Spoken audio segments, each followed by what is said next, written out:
In today's market, emergency fund is absolutely dead. And this is how portfolio managers actually structure liquidity. You know that advice everyone gives you that save for 6 months, Shashank, have 6 months of expenses in your savings account, and this is mainly for any emergencies.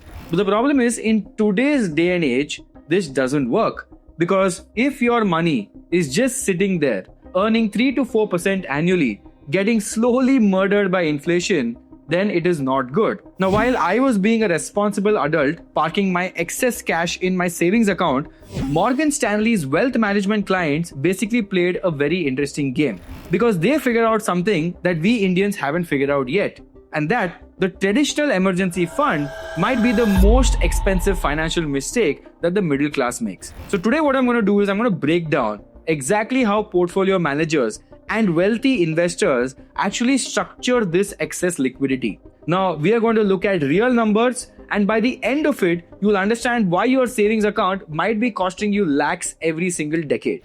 Now, the first problem is opportunity cost. And here's what nobody tells you with your emergency fund. Now, let's say you've been a responsible saver. You have saved 6 months of expenses, let's call it 6 lakh rupees, sitting in a savings account, earning approximately 4%, that is if you're lucky. And now, if you look at the math over 10 years, this becomes very different because that 6 lakhs in a savings account at 4% becomes approximately 8.88 lakhs. But if the same money was invested in a diversified portfolio, earning even a modest 10% average return, that would be 15.56 lakhs, giving a difference of 6.68. Now that 6.68 is gone, evaporated, and that's what we call a cash drag or opportunity cost. So if you're sacrificing future wealth to build an emergency fund, that inflation is constantly going to take your money away. So the question isn't if there is a better way. The question is, what do people who actually manage money for a living do differently? Now, because I'm a SEBI registered research analyst and I read a lot about the markets and how other people operate, let me introduce you to a concept called tiered liquidity strategy. Now, this isn't some YouTube guru kind of a nonsense. I come with proper credibility, but this is not my strategy. This comes directly from institutional portfolio management firms like PIMCO, T. Rowe Price, Vanguard, and these organizations are basically managing trillions of dollars, and they have built this system. Now, the concept is beautiful and simple. Instead of building one giant pile of cash, earning nothing in your savings account, you create a tiered layer of liquidity. Now, you might not understand this, but let me explain. In tier 1, we will focus on immediate cash. This is your true emergency money, maybe 1 to 2 months of expenses, and this you can put in your savings account, earning 4 to 5% right now. Now, this money you can access within few hours, because if you put in an FD and you keep liquidating it, you will lose money. Tier 2 is enhanced liquidity. Now, another 2 to 3 months of expenses, this will go into ultra short-term bond funds or T-bills, treasury bills. It is still very liquid and you can access it within 1 to 3 business days, but it is going to be earning more than your savings account with very minimal additional risk. Tier 3 comes return-seeking liquidity. Now, the rest of this money goes into a diversified investment portfolio, stocks, bonds, ETF, and yes, there is some liquidity, but statistically, you are not going to need your entire 6-month emergency on a single day. And let me tell you the real secret why. Now, why does the wealthy do this? The wealthy, they have a secret. They never sell. They borrow. And this is why it's interesting.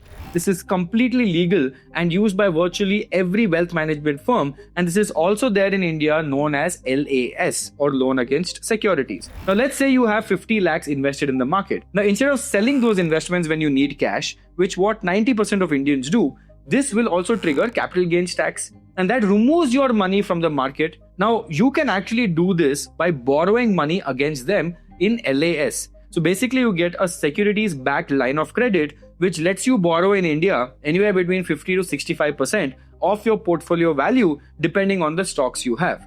But the interest rates here are better than credit cards or even personal loans. Now, the wealthy don't save money for emergency. They set up credit lines in advance so that they can stay fully invested and only borrow if they really need it. Now, credit line means you don't get the money upfront. You can use it when you want to, if you want to. The math becomes very brutal here. 50 lakhs invested for 20 years at 10% is 3.36 crores. 44 lakhs invested plus 6 lakhs sitting in your savings account is 2.86 crores plus 13 lakhs only, which is equal to 2.99 crores. And the difference is 37 lakhs. Just on how you parked your emergency fund changed everything. Now, I know also what you're thinking. Number one, Shashank, I do not have 50 lakhs to invest, or I don't qualify for this loan against securities or securities backed loan. Fair enough. Let me show you a practical approach, and this is called the bucket strategy. And it is used by retirement planners at places like Charles Schwab. Bucket 1 is immediate safety, which is net 1 month of expenses in high yield savings account giving 3 to 4% per year. The bucket 2, we have the credit line buffer where you get a personal credit line before you need it.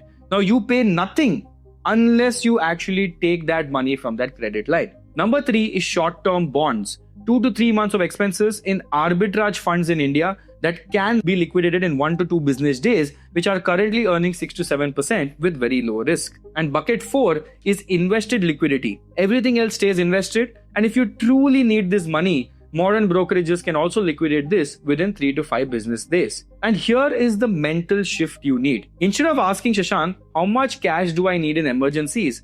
You should ask, how quickly can I access the money if needed? Because we are in 2026 with instant payment apps, credit card grace periods, brokerage settlement times are amazing.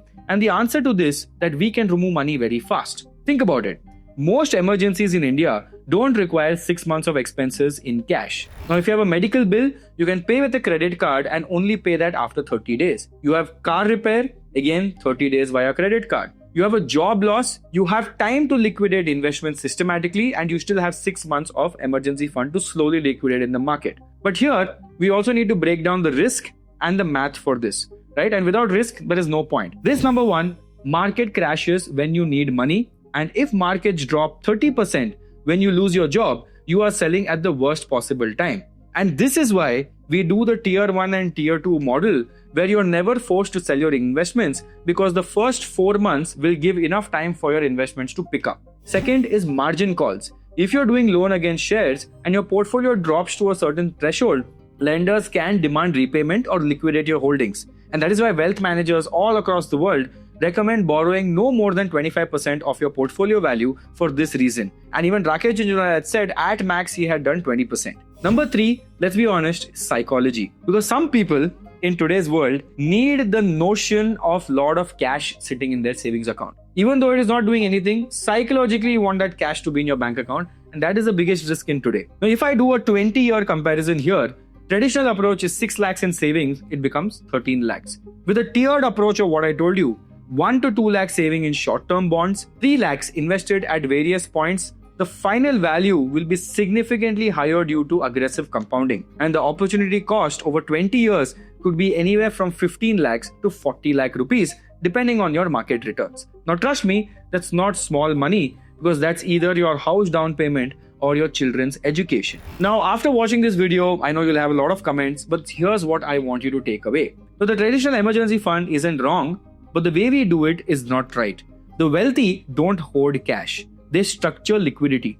And now you know exactly how they do it. Now look at the Excel breakdown where I have linked it below. All the numbers, all the formulas are there, so you can model your own situation.